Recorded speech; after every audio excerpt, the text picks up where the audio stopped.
அபார கருணா சிந்தும் ஞானதம் சாந்த ரூபிணம் ஸ்ரீ சந்திரசேகர குரும் பிரணமாமி முதான்பகம் ஸ்ரீ குருபியோ நம குருவே சரணம். கோபுரம் டிவி நேயர்களுக்கு பக்திபூர்வமான வணக்கங்கள்.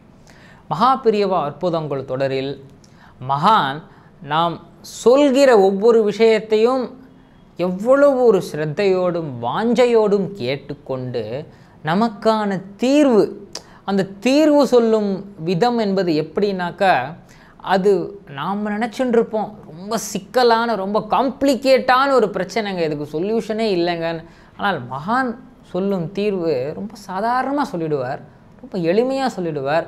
அதை நாம் சற்றும் பிசகாமல் அப்படியே செஞ்சோம்னாக்க நமக்கு நிச்சயமாக அந்த பிரச்சனை சரியாகும். இது பல பேர், பல அன்பர்கள் இதை உணர்ந்திருக்கிறார்கள், மகானின் தீவிர பக்தர்களாகவும் இருந்திருக்கிறார்கள். ஒரு நாள் மாலை வேளை, இந்த ஏர்லி ஈவினிங்னு சொல்லுவோம் இல்லையா, ஒரு 4லிருந்து 5 மணிக்குள் அந்த மாதிரியான ஒரு பொழுது, மகான் பாட்டுக்கு இப்படி ஏகாந்தமாக எல்லார்ட்டையும் பேசிகிட்டு இருக்கிற ஒரு சமயம், கூட்டம் மெதுவாக வர ஆரம்பிக்கிற ஒரு சமயம் அது. அந்த சமயத்தில் ஒரு அன்பர் தன்னுடைய குழந்தையை கூட்டிண்டு, ஒரு 10 வயசு இருக்கும் அந்த பையனுக்கு, அந்த பையனை கூட்டிண்டு ஸ்ரீமடத்திற்கு வருகிறார். எப்படியாவது மகானை பார்க்கணும் என்ற தவிப்பு, மகானிடத்தில் ஏதோ சொல்லணுங்கிற அந்த ஏக்கம் அவருக்கு இருக்குது. அப்படி மகானிடத்தில் வருவதற்குள் கூட்டம் கடன்னு சேர்ந்துடுறது. அப்படி கூட்டம் வந்ததுனால் ஒரு பெரிய வரிசையும் வந்துடுது. அந்த வரிசையில் தன்னைத்தானே இணைத்தும் கொள்கிறார் இந்த அன்பர். அப்படி எல்லாரும் வரா, மகான்கிட்ட வேண்டிட்டு பிரசாதம் வாங்கிட்டு அப்படி போயிட்டே இருக்கா. இந்த அன்பரின் முறை வருகிறது. தன்னுடைய குழந்தையை கெட்டியாக, அந்த சின்ன பையனை கெட்டியாக அணைச்சிண்டு அப்படி சுவாமிகிட்ட வரார். அழுதுண்டே பெரியவா அப்படின்னு நிற்கிறார். ஒரு என்ன கவலை இருக்கும் அப்படின்னு பார்த்தால், அப்படி பெரியவா கூர்ந்து பார்த்துட்டு, ஓ வாப்பா, நீ மயிலாப்பூர் ஆடிட்டர் சங்கர நாராயணன் தானே, எப்படி இருக்க? உங்கள் அப்பா பஞ்சாபகேஷ் ஐயா தஞ்சாவூரில் இருந்தார், அவர் எப்படி இருக்கார், நன்னா இருக்காரா? உன்னுடைய வேலை உத்தியோகம்லாம் நன்னா போகிறதா, ப்ராக்டிஸ்லாம் பண்ணுறியான்னு கட்டன்னு கேள்விகள் பெரியவாட்டிருந்து. நன்னா இருக்கேன் பெரியவா, எங்கள் அப்பா இப்போ தஞ்சாவூரில் தான் வீடு, ஆனால் என் தம்பியோட பம்பாய் போயிருக்கார் பெரியவா. அப்படியா, ரொம்ப சந்தோஷம், நீ தான் லீடிங் ஆடிட்டர் ஆச்சே, உங்ககிட்ட தான் நிறைய பேர் வருவாளே, உனக்கு என்ன கஷ்டம், ஏன் இவ்வளோ டல்லாக இருக்க அப்படின்னு கேட்டாராம் மகான். பெரியவா, இவன் தான் என் பையன் பெரியவா, என் உத்தியோகத்துலலாம் எந்த பிரச்சனையும் இல்லை, உங்களோட கிருபையால் என்ன தான் போயின்னு இருக்கு. ஆனால் என் குழந்தைக்கு ஒரு சின்ன சோதனை வந்துடுது பெரியவா, அதுலேருந்து எப்படி வெளில வர்றதுனே தெரியல பெரியவா, நீங்கள் தான் எனக்கு ஒரு வழி சொல்லணும் பெரியவான்னு மறுபடியும் அழுகிறார். அந்த குழந்தையும் என்ன பேசுறதுன்னு தெரியாமல் அந்த பேந்தையாக விழிக்கிறதுன்னு சொல்லுவோம் இல்லையா, அது மாதிரி விழிச்சுட்டு இருக்கான்.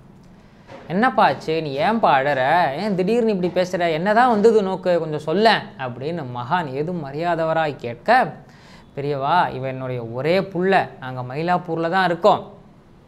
திடீர்னு ஒரு 20 நாளைக்கு முன்னாடி காலையில் எழுந்து வந்தான், என்னால் பேசவே முடியலப்பான்னு செய்கையால் காட்டுறான்.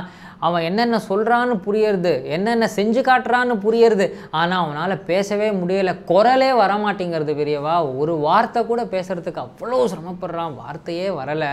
முதல் நாள் வரைக்கும் நன்னா பேசிகிட்டு இருந்தான் பெரியவா, அடுத்த நாள் காலையில் திடீர்னு என்னமோ வந்துடுது, என்ன செய்யறதுனே தெரியலை பெரியவான்னு சொல்லி ஓன்னு அழறார் அவர். சரிப்பா சரி, புருஷாலாம் அழப்படாது தெரியுமா, அது தப்பு, நீ எதுக்கும் அழாத, நீ முதல்ல என்ன ஆச்சுன்னு ஒழுங்காக சொல்லு, நிதானமாக சொல்லு.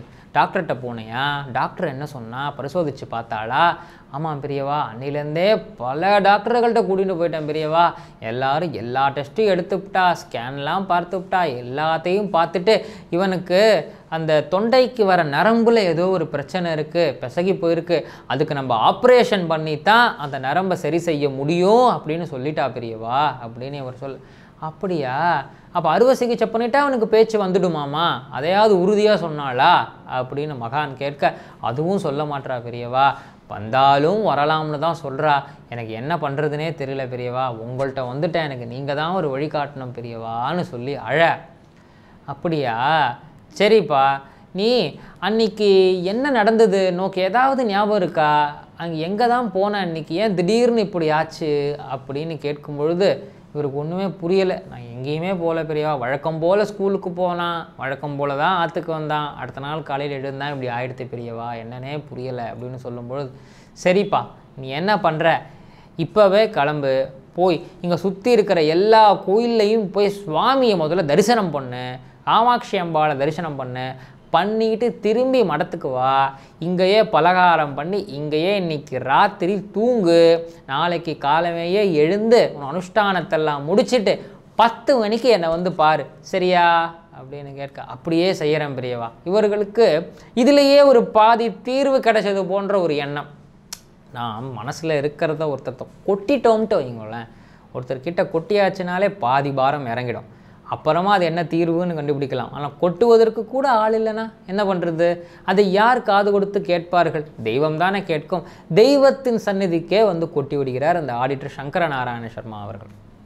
இப்போ எல்லா கோயில்களுக்கும் போயிட்டு சுவாமியை பார்த்துட்டு காமாட்சி அம்பாளை தரிசனம் பண்ணிவிட்டு திரும்பி ஸ்ரீமடத்திற்கே வந்து பலகாரத்தை முடித்து தூங்கிவிட்டு மறுநாள் காலையில் எழுந்து தன் அனுஷ்டானங்கள் எல்லாத்தையும் முடிச்சுட்டு சந்திரமௌலீஸ்வர பூஜைக்கு வந்து அமர்ந்து 10 மணிக்கு முன்னாடியே தயாராக வந்து உட்காந்துடுறான். பூஜையெல்லாம் முடிஞ்சுது. அப்படி பூஜை முடிஞ்சதுமே எல்லாருக்கும் பிரசாதம் கொடுத்துட்டு மகாநிவாளை பார்க்கிறார். பார்த்து இங்கே வா அப்படின்னு செய்கையாக சொல்ல, இப்போது எல்லா கோயிலுக்கும் போனையா, சுவாமியை பார்த்தையோ? பார்த்தேன் பெரியவா, எல்லா சுவாமியும் பார்த்தேன். சரி, அன்னைக்கு முதல் நாள் எங்கேயோ போனான்ல, எங்கே போனான் அப்படின்னு மகான் கேட்க, ஸ்கூலுக்கு போனால் வந்தான் பெரியவா. அன்னைக்கு சாயங்காலம் கூட பெரியவா மயிலாப்பூரில் ஒரு இடத்துல ராமாயண உபன்யாசம் நடந்தது பெரியவா. அந்த உபன்யாசத்துக்கு அவன் அழைச்சிண்டு போனேன். மறுநாள் காலையில் அவனுக்கு பேச்சு வரல பெரியவா அப்படின்னு சங்கரநாராயணன் சொல்ல, அப்போ ராமாயணத்தை கேட்டதுனால அவனுக்கு பேச்சு போயிடுத்துங்கிற அப்படின்னு பெரியவா கேட்டார். ராம ராம ராமா அப்படி சொல்லலை பெரியவா, அதுக்கு அடுத்த நாள் அப்படின்னு உங்கள்கிட்ட சொல்கிறதுக்காக சொன்னேன் பெரியவா, மன்னிச்சுடுங்க பெரியவா. சரி சரி அதெல்லாம் இருக்கட்டும், அன்றைக்கி யார் உபன்யாசம் பண்ணான்னு சொன்னேன் அப்படின்னு பெரியவா கேட்க, இவர் ஸ்ரீவத்ச ஜெயராம சர்மா தான் உபன்யாசம் பண்ணார் பெரியவா அப்படின்னு சொன்னதுமே, அவர் நல்லா வாசித்தவராச்சே, ரொம்ப நல்லா பண்ணியிருப்பாரு, உருக்கமாக பேசியிருப்பாரு அப்படின்னு கேட்க, ஆமாம் பெரியவா ரொம்ப உருக்கமாக சொன்னார், அவர் சொன்ன விஷயங்கள்லாம் ரொம்ப நல்லா இருந்தது, ராமாயணத்தை நேரில் பார்த்தா மாதிரி சொன்னார் பெரியவா, அங்கெல்லாம் ரொம்ப உருகி போயிட்டோம் பெரியவா. அப்படியா, சரி இப்போ நான் ஒன்று சொல்கிறேன், அதை செய்கிறியா அப்படின்னு கேட்க, நிச்சயமாக செய்கிறேன் பெரியவா. நேராக கிளம்பி சென்னைக்கு போ, அங்கே போயிட்டு கபாலீஸ்வரர் கோயிலுக்கு போயிட்டு கற்பகாம்பாளுக்கு ஒரு அர்ச்சனையை பண்ணு, அபிஷேகத்தை பண்ணி ஒரு அர்ச்சனையை பண்ணிவிடு அம்பாளுக்கு, சரியா? பண்ணிடுறேன் பெரியவா. அப்படி பண்ணிவிட்டு அம்பாளை பிரதட்சணம் பண்ணிவிட்டு திருப்பி அதே ஜெயராம சர்மா சென்னையில் எங்கெங்கெல்லாம் உபன்யாசம் பண்ணுறாருன்னு பாரு, எங்கேயாவது பண்ணாருன்னா இவனை உடனடியாக கூட்டிகிட்டு போயிடு. புரியுறதோ? புரியுறது பெரியவா. யாராக இருந்தாலும் சரி, வேறு ஏதாவது உபன்யாசமாக இருந்தால் கூட, வேறு யாராவது ராமாயணத்தை உபன்யாசம் பண்ணால் கூட விடாமல் அவனை அழைச்சிட்டு போயிடு, சரியோ? அப்போ தான் சரியாகும், சரியா? அப்படியே பண்ணிடுறேன் பெரியவா. சரி, இந்த குழந்தைக்கு சுவாமி மேலே பக்தி உண்டோ அப்படின்னு ஒரு கேள்வி வேறு கேட்டுக்கிறார். உண்டு பெரியவா, தினமும் காலையில் நெத்திக்கிட்டுண்டு ஆற்றுல கந்தசஷ்டி கவசம் சொல்லுவான் பெரியவா, சொல்லிட்டு சீதாராமர் மேலே அவனுக்கு அவ்வளவு பிரியம் பெரியவா, எப்போ பார்த்தாலும் ராமருடைய பாதத்தையும் சீதாவுடைய பாதத்தையும் தொட்டு தொட்டு கும்பிட்டுப்பான். எங்கள் ஆற்றுலையே வந்து அந்த தஞ்சாவூர் வரைபடம் இருக்குது, தாத்தா காலத்து படம், அது எப்போ பார்த்தாலும் நமஸ்காரம் பண்ணி ஒத்தின்ண்டே இருப்பான் பெரியவா. அப்படியா? அப்போ நீ விடாமல் எங்கெல்லாம் ராமாயண உபன்யாசம் இருக்கோ போயிடு, சரியா அப்படின்னு கேட்டது. அப்படியே பண்ணிடுறேன் பெரியவான்னு பிரசாதம் வாங்கிட்டு அவர் பஸ் ஏறி சென்னை வந்துடுறார். நேராக மயிலாப்பூர் போய் கபாலீஸ்வரர் கோயிலில் என்னென்ன பூஜை பண்ண சொன்னாரோ பெரியவா அதை பண்ணிவிட்டு மறுபடியும் மயிலாப்பூரில் தன் வீட்டிற்கே வந்து விடுகிறார். மறுநாள் காலை அப்படி நியூஸ் பேப்பரை திறந்து பார்த்தா அன்னைக்கு வர்றது செய்தி, அந்த காலத்தில் எந்தெந்த இடத்திலெல்லாம் இந்த ஆன்மீக விஷயங்கள் நிகழ்கிறது என்பதே ஒரு பக்கமாக வரும் பேப்பரில். இன்றைக்கி வர்றது இல்லையா, எந்தெந்த தொலைக்காட்சிகளில் என்னென்ன ப்ரோக்ராம் வருதுன்னு பார்க்குறோம் இல்லையா, அது மாதிரி நம்முடைய சென்னையிலேயே எந்தெந்த இடத்தில் எந்தெந்த சபாவில் என்னென்ன உபன்யாசங்கள், பிரவச்சனங்கள், ஆன்மீக விஷயங்கள் இந்த மாதிரிலாம் நடக்கிறது, கச்சேரிகள் எல்லாம் வரும். அப்படி அந்த பேப்பரை அப்படி திறந்து பார்க்கும் பொழுது மயிலாப்பூர் ஷீரடி சாய்பாபா ஆலயத்தில் ராமாயண உபன்யாசம் நவாகமாக நடைபெற இருக்கிறது. இன்றிலிருந்து தொடங்கி 9 நாட்களுக்கு ராமாயண உபன்யாசம் நடைபெறும். நிகழ்த்துபவர் ஸ்ரீவத்ச ஜெயராம சர்மா. யார் முதல்ல பேசி இவர் கேட்டாரோ, இவரும் இவர் குழந்தையும், அதே ஸ்ரீவத்ச ஜெயராம சர்மா உபன்யாசம் மயிலாப்பூர் ஷீரடி சாய்பாபா ஆலயத்தில் 9 நாட்கள் அன்றிலிருந்து தொடங்கி மாலை வேலைகளில் நிகழ்கிறதுங்கிறது தெரிஞ்சதுமே அவ்வளவு ஆனந்தம் அவருக்கு. எந்த வேலையும் பண்ண மாட்டார், நேராக தன் குழந்தையை கூட்டிட்டு அவன் பட்ட ஊதி கட்டி விட்டுட்டு நேரவே முதல்ல உட்காந்து வச்சிருவார். இந்த குழந்தை 9 நாள் அதை கேட்கணுங்கிறது அவருடைய எண்ணம். அவரும் பக்கத்தில் உட்காந்துப்பார். இப்படி மிக மிக சிரத்தையாக பண்ணிகிட்டே வரார். மீண்டும் அந்த சுந்தரகாண்ட கட்டம் வருகிறது. பெரியவா போகும்போது ஒரு குறிப்பு சொன்னார். சுந்தரகாண்டத்திலிருந்து பட்டாபிஷேகம் வரைக்கும் குறிப்பாக விடாமல் கேட்கணும், சரியா அப்படின்னு சொல்லியிருக்கார். அதனால இவர் அழைச்சிட்டு போய் ரொம்ப சிரத்தையாக கேட்டுக்கிறார். இதெல்லாம் முடித்ததுமே அந்த 9வது நாள் நவாகம் என்பது ரொம்ப ரொம்ப ரொம்ப அருமையாக நிகழ்கிறது. நவாகம்னா 9 நாட்கள் இல்லையா? அதில் அந்த இறுதியான கட்டம், அந்த போரை முடித்துவிட்டு எவ்வளவு அழகாக சீதா பிராட்டியாரை அழைச்சிண்டு ராமபிரான் பட்டாபிஷேகம் செய்து கொள்கிறார் என்ற அந்த கட்டத்தை அவ்வளவு உருக்கமாக கேட்கும் பொழுது அவ்வளவு ஆனந்தமாக இருக்காம். அப்பப்போ இந்த சின்ன குழந்தை இருக்கானே கண்லேருந்து தண்ணீராக வர்றதாம். அந்த போரை பற்றியும் பட்டாபிஷேகத்தை பற்றியும் அன்னை சீதா பட்ட துயரை பற்றியும் ஸ்ரீவத்ச ஜெயராம சர்மா அவர்கள் உபன்யாசம் பண்ணும்போது இந்த குழந்தை கண்ணில் தண்ணி வந்துட்டே இருக்குது, நிறுத்தவே முடியல. அவ்வப்பொழுது தந்தையார் தன்னுடைய மகன் அப்படி அணைச்சு பாராம், தட்டி கொடுத்து பாராம், அழாதரா கண்ணா அழாதரா கண்ணான்னு. இது எல்லாம் முடியறது. இப்படி நமஸ்காரம் பண்ணுறார். கடைசியில் போய் உபன்யாசம் முடிச்சதுக்கப்புறமா அப்பாவும் புள்ளியும் போய் நமஸ்காரம் பண்ணிவிட்டு ஒரு பெரிய வாழைத்தார், மலை வாழைப்பழத்தார் அப்படி எடுத்துகிட்டு போய் அவருக்கு அதை சமர்ப்பித்து நமஸ்காரம் பண்ண, அவர் அதை எடுத்து தனக்கு பின் சாய்பாபா இருந்தாராம். அந்த சந்நிதியில் தானே உட்காந்து பேசுகிறார். சாய்பாபாவிற்கும் ராமருடைய பெரிய படம் இருந்ததாம், அதற்கும் அதை அர்ப்பணம் பண்ணிவிட்டு அதிலிருந்து 2 பழத்தை பிச்சு இந்த குழந்தைக்கே கொடுத்தார். இதுவும் பெரியவா சொன்னது. அங்கேருந்து கிளம்பும்போது சொல்லியிருக்கார், நீ உபன்யாசத்தை முடிச்சுட்டு அந்த உபன்யாசகருக்கு மலவாழைப்பழத்தை கொடுத்து நமஸ்காரம் பண்ணுன்னு சொல்லியிருக்கார். அதனால் இதை செஞ்சுட்டு அவர் கொடுத்ததையே பிரசாதமாக வாங்கிட்டு சாய்பாபா கோயிலிருந்து வெளியே வந்ததுமே அந்த பிரசாதத்தை சாப்பிட்டுட்டு வீட்டிற்கு வந்து விடுகிறார்கள். மகா பெரியவா சொன்னதை சொன்னவாறு செவ்வனே செய்து விடுகிறார்கள். மறுநாள் காலை பொழுது அருமையான பொழுதாகவே புலர்கிறது. அப்படி அந்த குளியல் அறைக்கு சென்று பல்லை துலக்கி விட்டு அந்த சின்ன பையன் வெளியே வந்துட்டு, அம்மா எனக்கு சீக்கிரமாக காப்பி போட்டு கொடுன்னு சொன்னாம் பாருங்க. அப்படி அந்த கிச்சன்லேருந்து தாயாரும் ஹால்லேருந்து தந்தையாரும் ஓடி வந்து, டேய் சந்திரமௌலி, அந்த குழந்தை பேர் சந்திரமௌலி, கண்ணா சந்திரமௌலி நீயாடா பேசினா, நீயாடா என்ன அம்மானு கூப்பிட்டு 2 பேரும் கட்டி பிடிச்சிட்டு ஆனந்த கண்ணீர் விட, சீக்கிரமாக காஃபி கொடுங்கோமா அப்படின்னு அந்த பையன் கேட்க ஆனந்தம் தாங்க முடியவில்லை இவர்களுக்கு. நேர பூஜை அறைக்கு போய் மகாபெரியவா படத்திற்கு முன் விழுந்து எழுந்து விபூதி இட்டு விட்டு அன்று மத்தியானமே காஞ்சிக்கு புறப்பட்ட ஒரு வேன், சில பக்தர்கள் காஞ்சிக்கு செல்ல திட்டமிட்டிருந்தார்களாம். எப்படி அமையிறது பாருங்க. அதில் உடனடியாக இவர்கள் 3 ஏறிண்டு திரும்பி நேர காஞ்சிக்கு வந்து, என் குழந்தை பேசிட்டான் பெரியவான்னு இவர் இப்படி ஆனந்தத்தோடு நமஸ்காரம் பண்ண, ஹரஹர சங்கரா ஜெய ஜெயசங்கரான்னு இந்த சின்ன குழந்தை இட்ட கோஷத்தை கண்டு அனைவருமே பிரமித்து போய்விடுகிறார்கள். இந்த குழந்தையா பேச முடியலன்னு சொன்னா அப்படின்னு. காஞ்சி சங்கரா காமகோட்டி சங்கரான்னு அந்த குழந்தை கணீர்னு கோஷம் போட, இவர் அந்த குழந்தைக்கும் பிரசாதம் கொடுத்து, நம்ம சுவாமிகள் அந்த சந்திரமௌலிக்கும் சரி அவர் தந்தையாருக்கும் சரி அந்த ஆடிட்டருக்கும் பிரசாதத்தை கொடுத்துட்டு, இப்போ நான் சொல்லவா என்ன ஆச்சுன்னு அப்படின்னு கேட்க, அன்னைக்கு நீ சொன்னையே சீதாராமர்கிட்ட கும்பிட்டுட்டே இருப்பான் ஒத்தின்ண்டே இருப்பான்னு சொன்னையே, நான் புரிஞ்சுட்டேன். இயல்பாகவே ஓம் பிள்ளைக்கு சீதா மாதாட்டையும் ராமச்சந்திர சுவாமிகிட்டையும் ரொம்ப அபரிமிதமான பக்தி. நீ ஒரு நாளைக்கு காலையிலேருந்து இவன் பேசலை, அதுக்கு முதல் நாள் உபன்யாசம் போகிறேன்னு சொன்னையே, அன்னைக்கு அந்த உபன்யாசகரான ஸ்ரீவத்ச ஜெயராம சர்மா எப்படி அந்த ராவணன் வந்து சீதாதேவி அபகரிச்சுண்டு போயிட்டாங்கிற கட்டத்தை சொல்லியிருக்கணுமே அப்படின்னு கேட்டார். ஆமாம் பெரியவா, அதே தான் சொன்னார். ரொம்ப உருக்கமாக சொல்லியிருப்பாரே.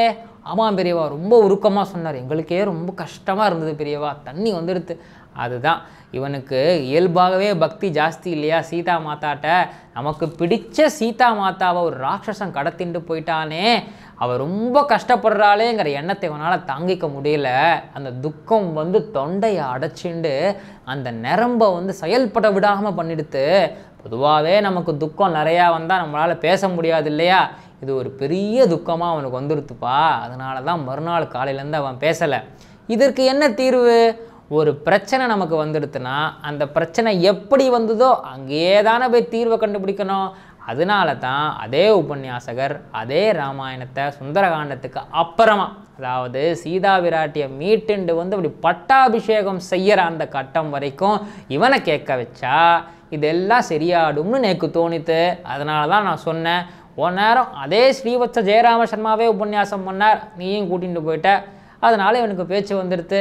ராமரோட அருள் இவனுக்கு நிறையா இருக்குது அப்படின்னு சொல்லி பிரசாதத்தை கொடுத்தாராம். அவருக்கு அன்று தெரிந்தது கலியுக ராமர் தான் அருளி இருக்கிறார் என்ற அந்த ஆனந்தத்தில் சங்கரா ஹரஹர சங்கரா ஜெய ஜெயசங்கரா நமஸ்காரம் பண்ணிட்டு ஒரு குறையும் இல்லைப்பா, நீ சேவமாக இருப்ப அப்படின்னு சொல்லி பிரசாதம் கொடுத்து வாழ்த்தி அனுப்புகிறாராம் மகான். இதில் பார்த்துட்டோம்னா மகானின் காருண்யம் எவ்வளவு ஒரு விசித்திரமான வேலைகளை எல்லாம், மிக மகத்தான வேலைகளை எல்லாம் செய்யறது அப்படிங்கிறத நாம் கூர்ந்து கவனித்தோம்னா, சீதா பிராட்டியின் அருளும் இவர்களுக்கு கிடைக்கிறது. ராமச்சந்திர சுவாமி, சீதா சமேத ஸ்ரீ ராமச்சந்திர சுவாமியின் அருளும் இவர்களுக்கு அந்த சமயத்திலேயே கிடைக்கிறது.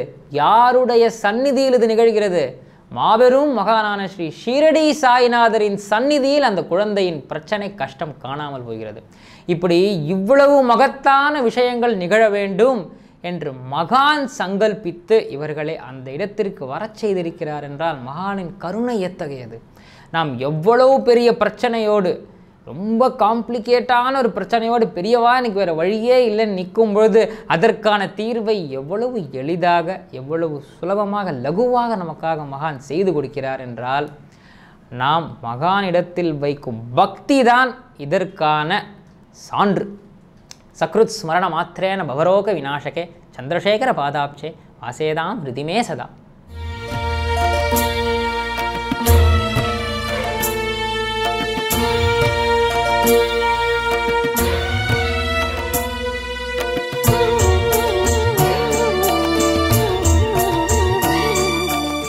விதம் விதமான பக்தி நிகழ்ச்சிகளை உங்களுக்காக தந்து கொண்டிருக்கிறது உங்கள் கோபுரம் டிவி.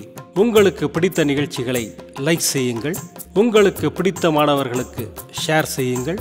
மேலும் சப்ஸ்கிரைப் செய்வதோடு மட்டுமல்லாது அருகில் இருக்கும் பெல் பட்டனை கிளிக் செய்து கோபுரம் டிவி நிகழ்ச்சிகளை உடனுக்குடன் தெரிந்து கொள்ளுங்கள்.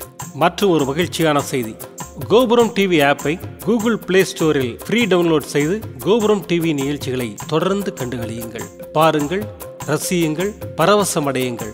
gopuramtv.com பக்தி பக்திமயம்.